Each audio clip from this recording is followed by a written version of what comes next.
बस आज हम इस लेक्चर में जानेंगे डिस्टिलेशन के बारे में। क्या इस लेक्चर में हम जानेंगे डिस्टिलेशन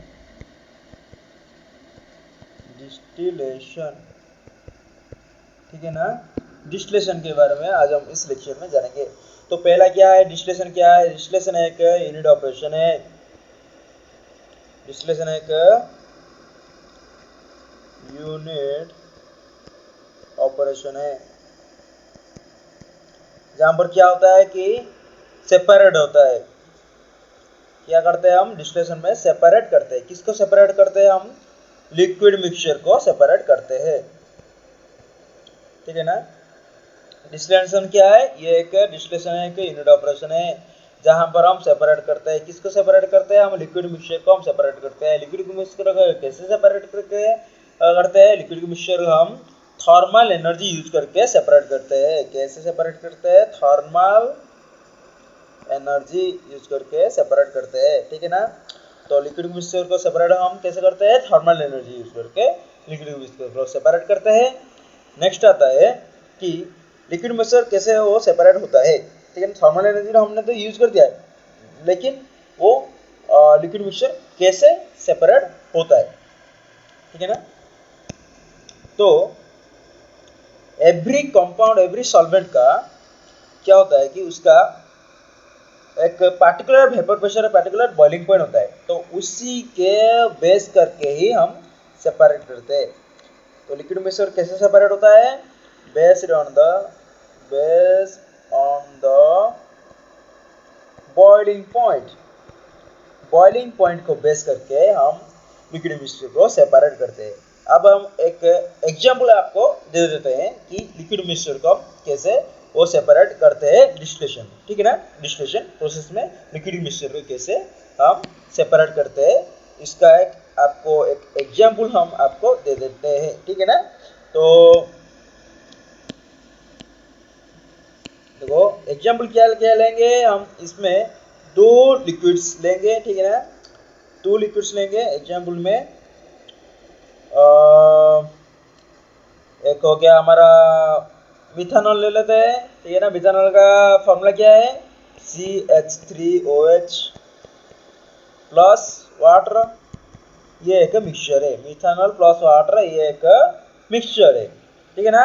इसको हम टू कंपाउंड में क्या क्या है? एक हो गया हमारा मिथानॉल हो गया, दूसरा हो गया हमारा वाटर हो गया, ठीक है ना। ये दोनों को इसको सेपरेट करते हैं। कैसे सेपरेट करेंगे? हम डिस्टिलेशन करके सेपरेट इसको करेंगे, ठीक है ना।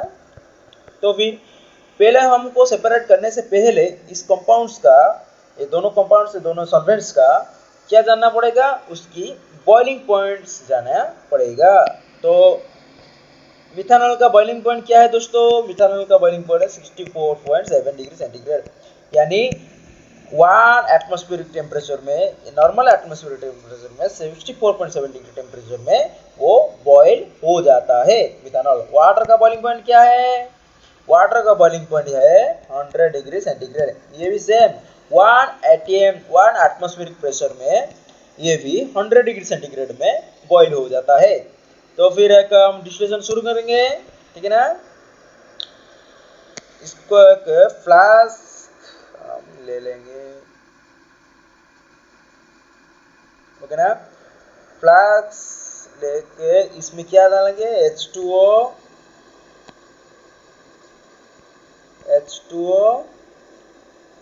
सॉरी, इसमें हम डालेंगे, क्या डाला इसमें?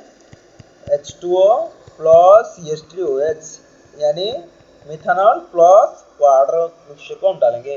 इसको हम डिस्टिलेशन करेंगे, यानी अभी हम इसको हीट देंगे नीचे से, ठीक है ना। हीट सप्लाई करके, मैंने क्या बोला था?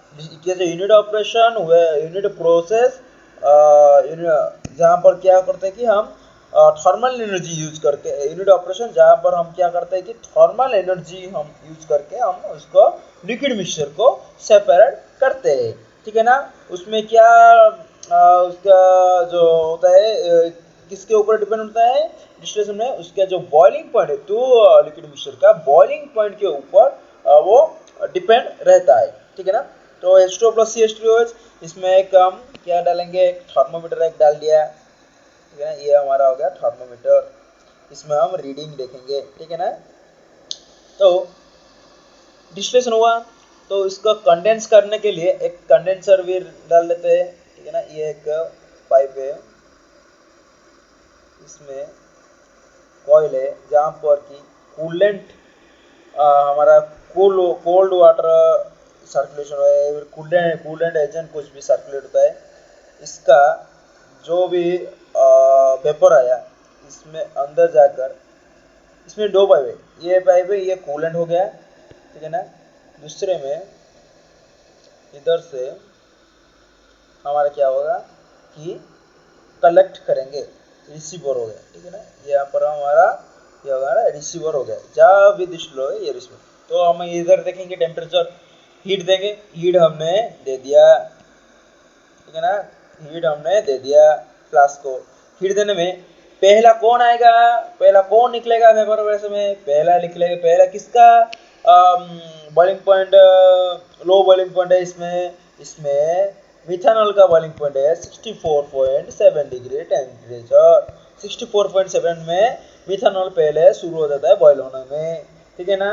तो जैसे मिथानॉल बॉयल होने शुरू हुआ, उसके बाद में वाटर का टेम्परेचर कितना है, वाटर का बॉइलिंग पॉइंट है 100 डिग्री सेंटीग्रेड, तो पहले हमारा मिथानॉल आएगा।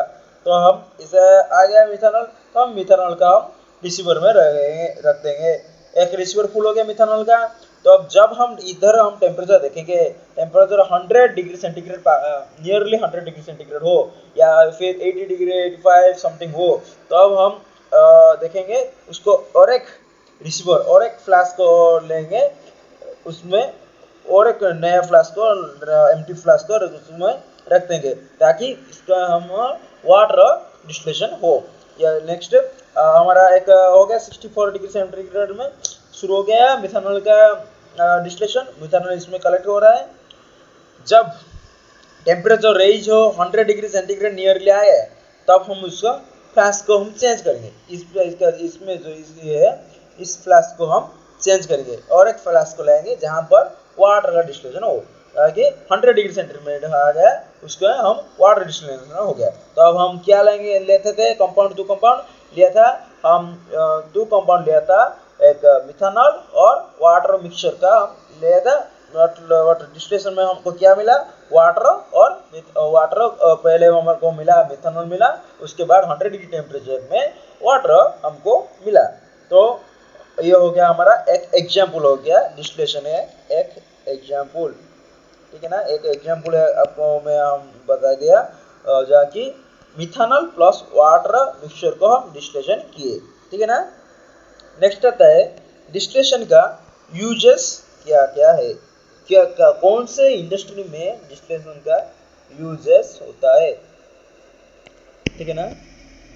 डिस्टिलेशन का यूजेस हमारा हो गया पेट्रोल इंडस्ट्री, जहाँ पर क्या करते हैं कि क्रूड ऑयल को डिस्टिलेशन करने में मदद मिलती है पेट्रोल इंडस्ट्री में। नेक्स्ट आता है फार्मास्यूटिकल इंडस्ट्री, फार्मास्यूटिकल इंडस्ट्री में क्या होता है कि फार्मास्यूटिकल इंडस्ट्री में सॉल्वेंट को हम डिस्टिलेशन करते हैं। थर्ड आता है केमिकल इंडस्ट्री, कई सारे इंडस्ट्री में डिस्टिलेशन यूज करते हैं, बट वे मेन 3 इंडस्ट्री में आपको बोला कि petroleum industry, pharmaceutical industry, next chemical industry, ये तीनों इंडस्ट्री में डिस्टिलेशन यूजेस होता है। तो आज का ये लेक्चर था डिस्टिलेशन के बारे में। शुरू से आपको बता देता हूँ मैं डिस्टिलेशन क्या है। तो डिस्टिलेशन क्या है, डिस्टिलेशन एक यूनिट ऑपरेशन है जहाँ पर हम क्या करते हैं, सेपरेट करते हैं। किसको सेपरेट करते हैं, लिक्विड मिक्सचर को हम सेपरेट करते हैं। कैसे सेपरेट करते हैं, थर्मल एनर्जी को यूज करके हम उसको सेपरेट करते हैं, और उसका जो डिपेंड कौन से क्या डिपेंड होते हैं, इसमें बॉइलिंग पॉइंट डिपेंड है, ठीक है ना। बॉइलिंग पॉइंट को डिपेंड करके हम और डिस्टिलेशन को वो लिक्विड मिक्सचर को डिस्टिलेशन के माध्यम से हम सेपरेट कर सकते हैं, ठीक है ना। जैसे कि हमने एक एग्जांपल दिया आपको, मिथानॉल प्लस H2O वाटर, ठीक है ना। मिथानॉल प्लस वाटर का एक हमने एक एग्जांपल दिया। मिथानॉल का बॉइलिंग पॉइंट है 64.7 डिग्री टेम्परेचर, अब वाटर का है 100 डिग्री सेंटीग्रेड। तो इसको हम वो ये हमारा 1 ATM normal temperature and pressure, normal pressure में, नॉर्मल एटीएम एटमॉस्फेरिक प्रेशर में ये हम डिस्टिलेशन किए। तो हमने ये डिस्टिलेशन करके ये देखा कि पहले हमारा क्या होता है कि 64 डिग्री टेम्परेचर, 64.7 डिग्री टेम्परेचर में हमारा क्या होता कि वो पहले मिथानॉल डिस्टिलेशन हो जाता है। मिथानॉल हम कलेक्ट कर देते हैं। नेक्स्ट आता है वाटर का। वाटर हम 100 डिग्री सेंटीग्रेड हम उसको कलेक्ट किया। था नेक्स्ट हमारा यूजेस क्या है, हमने ये पढ़ा कि यूजेस क्या है कि उसके कौन से इंडस्ट्री में डिस्टिलेशन का यूजेस है। एक हो गया हमारा पेट्रोलियम इंडस्ट्री, ओके ना। नेक्स्ट हमारा हो गया फार्मास्यूटिकल इंडस्ट्री। थर्ड हमारा केमिकल इंडस्ट्री। पेट्रोलियम इंडस्ट्री में हम कैसे किसको क्यों यूज करते हैं डिस्टिलेशन प्रोसेस को, क्रूड ऑयल को सेपरेट करने के लिए। क्रूड ऑयल सेपरेट करने के लिए हम पेट्रोल इंडस्ट्री में यूज करते हैं। फार्मास्यूटिकल इंडस्ट्री में सॉल्वेंट्स को सेपरेट करते हैं। Solvent recovery system, solvent recovery होता है, वो सॉल्वेंट रिकवरी में डिस्टिलेशन प्रोसेस होता है। और कई सारे वो प्रोसेस होता है वो जहाँ पर भी बैचेस और रनिंग है, उसमें हम फार्मास्यूटिकल इंडस्ट्री को हम डिस्टिलेशन यूज होते हैं। सेम केमिकल इंडस्ट्री में सेम हमारा अल्कालिस और सॉल्वेंट को हम डिस्टिलेशन करते हैं, ठीक है ना।